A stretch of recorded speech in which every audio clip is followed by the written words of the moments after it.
南投县鱼池乡举办的龙田水利儿童的体验营，要让小朋友来认捌到在地龙田水利相关的设施以及水电的生态文化。中华民国水建会协会举办111年龙田水利文化甲水产生态儿童体验营，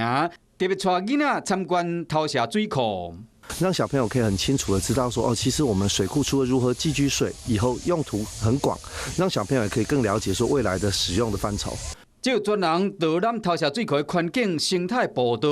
了解农田水利设施，也有农业水源的运用。 主要的目的是希望我们的孩子能够知道台湾的农田水利灌溉的情形，那也透过这样农村的文化，也能够去了解环境跟这种生活我们要怎样平衡，然后我们可以去重视生态的教育。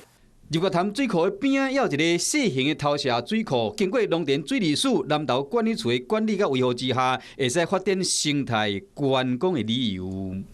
嗨，我是庄宇杰。想要看到更多的新闻内容吗？赶快订阅华视新闻的 YouTube 频道，并且开启小铃铛，跟着宇杰一起看新闻吧。